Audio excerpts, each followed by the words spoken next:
So tell me, what do Jerry Seinfeld, Helen Mirren, Sacha Baron Cohen, Sigourney Weaver, Bernie Sanders, Noam Chomsky, and Boris Johnson all have in common? The answer? They all volunteered on a kibbutz. So what is a kibbutz? And why did all these famous folks go there? And why is understanding the kibbutz critical to understanding Zionism?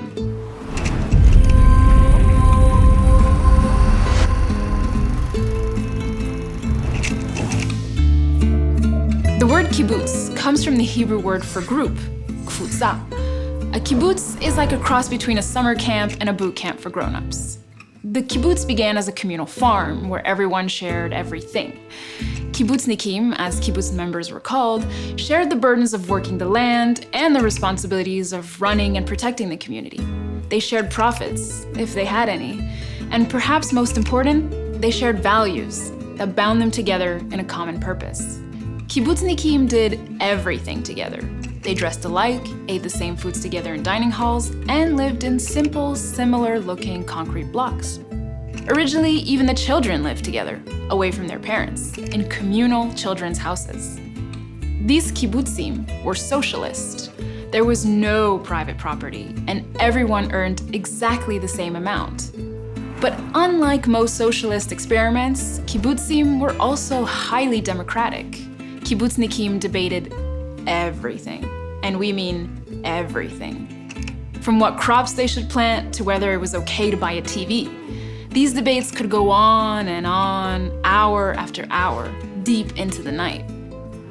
These kibbutznikim were also Zionists, building the land of Israel.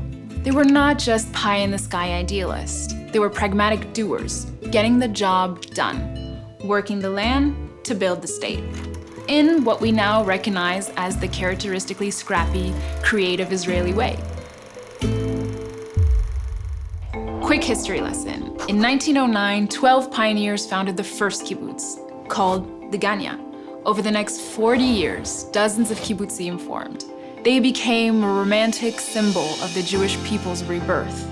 A people raised to be scholars and merchants became farmers and fighters who made the desert bloom. But reviving this long, neglected, barren land was no picnic.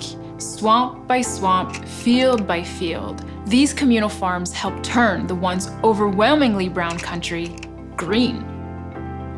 By 1948, only 4.5% of the new country of Israel lived on a kibbutz. Yet, these sun-kissed Jews with shovels in their hands and rifles by their side had an outsized impact. They changed the Jews' image and self-image, as wanderers, as peddlers, as victims, and flipped it on its head. While sweating day to day to transform the land, the kibbutznikim kept debating, brainstorming, innovating, night after night, trying to make their communal experiment even more egalitarian. Some kibbutzim were early laboratories for feminism. Women worked equally in the fields with men. Some kibbutz wives rejected the Hebrew word for my husband, Ba'ali, literally my master, saying ishi, my man, instead. Living with such intense idealists wasn't always so ideal. The environment on the kibbutz could be quite harsh. Workers deemed lazy or bourgeois or not socialist enough could find themselves shunned, and in extreme cases, even kicked off the kibbutz. Sometimes kibbutzim fractured over deep divides between more moderate leftists and more doctrinaire Marxists. In the 1950s, a few kibbutzim like Ein Harod split when some members supported the Soviet communist dictator Joseph Stalin. To this day, two kibbutzim, each named Ein Harod, are located side by side and are keeping the split very much alive. As Israel grew, the kibbutz movement grew along with it.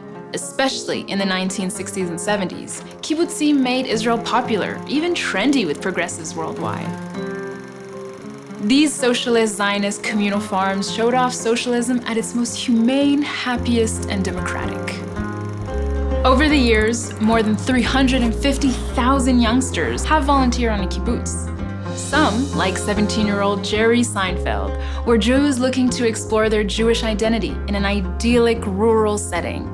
After exhausting days working the banana fields, Seinfeld and his buddies spent a lot of time hanging out, telling jokes. Seinfeld himself has said, "My comedy career, honestly, really began at Kibbutz Sa'ar." Some of these volunteers were non-Jews. Helen Mirren followed her Jewish boyfriend to Kibbutz Ha'on. Mirren recalls being sent out with a big plastic bag to comb for grapes, but also remembers being charmed by this plucky country and its idealistic farmers in the months after Israel won the 1967 war. Most volunteers were fascinated by this experiment in democratic socialism, including Bernie Sanders and Noam Chomsky, who told an interviewer, "I like the kibbutz life and the kibbutz ideals." Then, the 1980s hit. The Labor Party, Israel's powerhouse political party led by kibbutznikim, had lost power for the first time in 1977. Inflation hit Israel hard, nearly bankrupting many kibbutzim. And this was precisely as farming became less profitable. More and more kibbutz kids started opting out and moving to the city, lacking their parents' ideology and zeal. As Israel became more consumerist, more capitalist, and more individualist, the kibbutz started to look out of date. Golda Meir once cut off a rival who started a sentence with the words, "I think." "There is no I here," Golda said, "only we." But suddenly, I stopped being a dirty word in Israel. And this new individualism posed all kinds of fresh challenges to the increasingly old-fashioned kibbutz. Those who chose to remain realized they had to adapt. Most kibbutzim relented, allowing children to sleep in their parents' houses. They hired more outside workers, and they began to recognize individual members' privacy and autonomy. To profit, kibbutzim developed new business models, building over 350 factories and dozens of tourist guest houses. They hosted startups. They invented agricultural and irrigation techniques to feed and water Israel and the developing world. Today, kibbutzim are leading Israel's entry into the medical marijuana business. Of the 273 kibbutzim, only 60 remain as communal as Degania was more than a century ago. The rest are privatized. While retaining a cooperative spirit, they did begin welcoming more outside income and allowing different workers to earn different amounts. And more than 100 new kibbutzim inside cities have also emerged. The kibbutz movement still punches way above its weight in Israel. Although constituting barely 2% of Israelis, kibbutzim generate 10% of Israel's agricultural output and 9.2% of Israel's industrial production. Today's kibbutznikim, 130,000 strong, tell a story about Israel's emergence not just as a startup nation, but as a values nation. Israel has evolved in unimaginable ways since the first pioneering kibbutz experiment in 1909. But the kibbutz of yesterday still echoes in today's Israel. An Israeli's strong sense of community, their culture of patriotism and sacrifice, as well as their simplicity, their creativity, their stubbornness, and their bluntness.